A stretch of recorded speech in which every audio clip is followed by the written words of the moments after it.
പറയുന്നു, ഭൂമി അതിന്റെ അതിക്രമം കൊണ്ട് നിറഞ്ഞിരിക്കുന്നു എന്ന് പറയുന്നു. ദിനം പ്രതി നമ്മൾ കാണുന്ന പത്രവാർത്തകളൊക്കെ നമ്മളെ ഞെട്ടിപ്പിക്കുന്നതാണ്. ദിനം പ്രതി നമ്മളെ കേൾക്കുന്ന ഞെട്ടിപ്പിക്കുന്ന വാർത്തകള് അത്ഭുതകരമായ വാർത്തകളാണ് പ്രിയപ്പെട്ടവര്. ആത്മഹത്യകളും കൊലപാതകങ്ങളും ദുഷ്ടതകളും ആഭിചാരങ്ങളും വ്യഭിചാരങ്ങളും ദൈവഹിതമില്ലാത്ത പാപപ്രവൃത്തികളും ദേശത്ത് വെളിപ്പെട്ടു നിൽക്കുമ്പോൾ സുവിശേഷത്തിന് മാത്രമേ മനുഷ്യന് മാനസാന്തരം കൊടുക്കാൻ കഴിയത്തുള്ളൂ. സുവിശേഷത്തിന് മാത്രമേ മാനസാന്തരത്തിലേക്ക് ജനത്തെ മടക്കിക്കൊണ്ടുവരുവാൻ കഴിയത്തുള്ളൂ. അതുകൊണ്ടാണ് സുവിശേഷം എന്നതോ ദാവീദിന്റെ സന്തതിയായി ജനിച്ച് മരിച്ചടക്കപ്പെട്ട ഉയർത്തെഴുന്നേറ്റ യേശു ക്രിസ്തുവിനെ ഓർത്തുകൊള്ളുക, അതാകുന്നു ഞങ്ങളുടെ സുവിശേഷം എന്ന് പറയുന്നത്. പ്രിയപ്പെട്ടവരെ, സ്തോത്രം. മനുഷ്യൻ മാനസാന്തരപ്പെടണമെന്നുള്ളത് ദൈവത്തിന്റെ കൽപ്പനയാണ്. ആ കൽപ്പന ലംഘിക്കുന്നത് ന്യായവിധിക്കിടയായി തീരുവാനിടയാകും. അതുകൊണ്ട് ദൈവത്തിന്റെ കൽപ്പന നാം അനുസരിപ്പാൻ നാം തയ്യാറാണ്. പ്രിയപ്പെട്ടവരെ, മനുഷ്യന്റെ സൃഷ്ടി എന്ന് പറയുന്നത് ദൈവത്തിന്റെ സൃഷ്ടിയാണ്. മനുഷ്യരെ സൃഷ്ടിച്ച ദൈവം, ദൈവത്തെ അനുസരിക്കണം, ദൈവത്തെ സ്നേഹിക്കണമെന്ന് ദൈവം ആഗ്രഹിക്കുകയാണ്. ദൈവം സ്നേഹമാണ്. പ്രിയപ്പെട്ടവരെ, ദൈവം നിങ്ങളെ സ്നേഹിക്കുകയാണ്. ദൈവം നിങ്ങളെ മാടി വിളിക്കുന്നു. ദൈവത്തിന്റെ സ്നേഹം അനന്തമാണ്.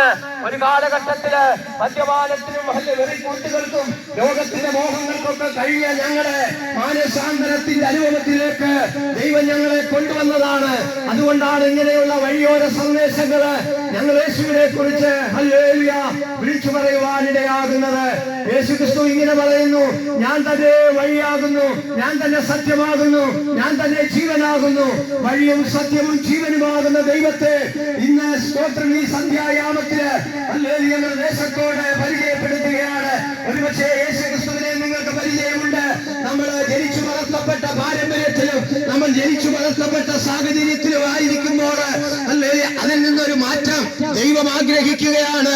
ആ മാറ്റത്തിലേക്ക് ജനം മടങ്ങി വരണമെന്ന് ദൈവം ആഗ്രഹിക്കുകയാണ്. എന്തിനാണ് നമുക്കൊരു മാറ്റം വരേണ്ടതെന്ന് ചോദിച്ചു കഴിഞ്ഞാല്, പ്രിയപ്പെട്ടവരെ, ഹല്ലേലൂയ, നമുക്ക് ഒരു ആത്മാവുണ്ട്. എന്തായാലും നമ്മൾ മരിക്കേണ്ടവരാണ്. മനുഷ്യന്റെ ആയുസ് 70 ഏറെയായാൽ 80.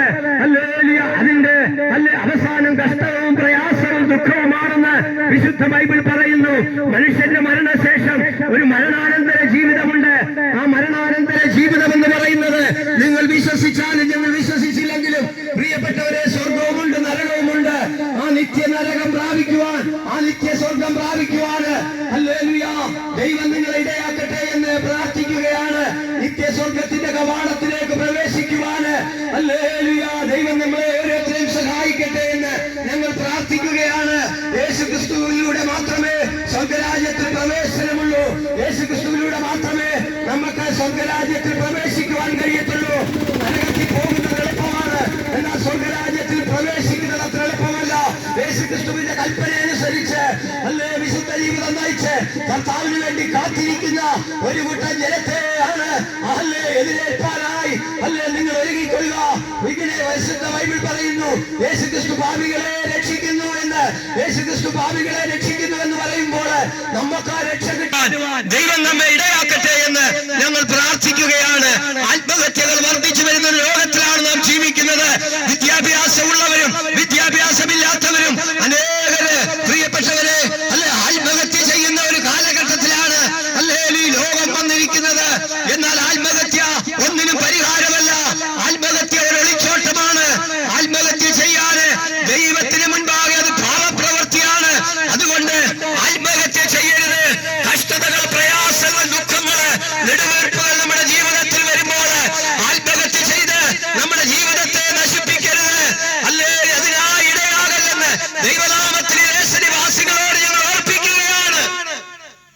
ദൈവം തരുന്ന ആയുസ് വരെ ജീവിച്ച് അതിനാണ് ദൈവം നമ്മെ കുറിച്ച് ആഗ്രഹിക്കുന്നത്. ദൈവിക സമാധാനത്തോടെ, ദൈവിക സന്തോഷത്തോടെ, പ്രത്യാശയോടെ ഈ നാളുകളില് ദൈവത്തിൽ ചിലത് പ്രാപിച്ച് മുൻപോട്ട് പോകുവാനാണ് ദൈവം ആഗ്രഹിക്കുന്നത്. യേശു ക്രിസ്തുവിലൂടെയുള്ള നിത്യരക്ഷ, യേശു ക്രിസ്തുവിലൂടെയുള്ള നിത്യസ്നേഹം പ്രാപിക്കുവാൻ ദൈവം നമ്മെ എല്ലാവരെയും ഇടയാക്കട്ടെ എന്ന് ഞങ്ങൾ ആത്മാർത്ഥമായി പ്രാർത്ഥിക്കുന്നു. ഈ സന്ദേശം നിങ്ങളുടെ ജീവിതത്തില് വലിയ അനുഗ്രഹമായി മാറട്ടെ എന്ന് ഞങ്ങൾ ആത്മാർത്ഥമായി പ്രാർത്ഥിക്കുകയാണ്. പ്രിയപ്പെട്ടവരെ, ഞങ്ങളെ സ്തോത്രം. നിങ്ങൾക്ക് എന്തെങ്കിലും പ്രാർത്ഥനാ വിഷയം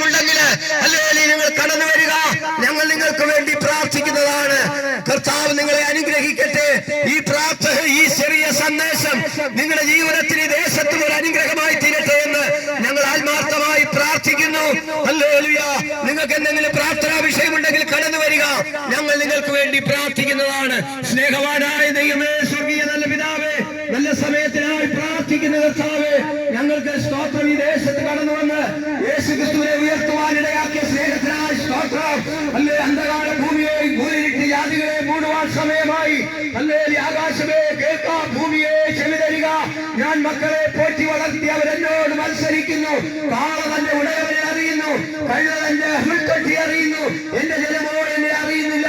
ദൈവത്തെ സ്നേഹിക്കാതെ അല്ല ദൈവത്തെ മറുതലിച്ച് നടക്കുന്ന ജനത്തിന്റെ മേൽ ദൈവത്തിന്റെ ന്യായവിധി വരാതെ ദൈവം ജനത്തെ രക്ഷിക്കണമേ, ദേശത്തെ രക്ഷിക്കണമേ എന്ന് പ്രാർത്ഥിക്കുന്നു. ദേശത്തിന്റെ ഇരുട്ടിന്റെ ശക്തികള് യഹോവയുടെ നാമത്തിൽ മാറിപ്പോകട്ടെ. ദേശത്ത് വ്യാപരിക്കുന്ന അന്യാരാധനയുടെ ശക്തികൾ മാറിപ്പോകട്ടെ. ദേശത്ത് വ്യാപരിക്കുന്ന എല്ലാ ദുർഭൂത മണ്ഡലങ്ങള് യേശുവിന്റെ നാമത്തിൽ മാറിപ്പോകട്ടെ. കർത്താവ് ദൈവം അത്ഭുതം ചെയ്യണമേ, അത്ഭുതങ്ങളെ ചെയ്യണമേ. അടിയങ്ങളെ ദൈവദാസന്മാരെ എല്ലാം ഒന്നിച്ച് അനുഗ്രഹിച്ചാട്ട് വലിയ ദൈവ പ്രവൃത്തി കാണുവാനിടയാക്കണേ. അടിയനെ ദിവസത്തിൽ താഴ്ത്തുന്നു. പ്രാർത്ഥന കണ്ടതുകൊണ്ട് സ്തോത്രം. യേശു ക്രിസ്തുവിന്റെ നാമത്തിൽ തന്നെ.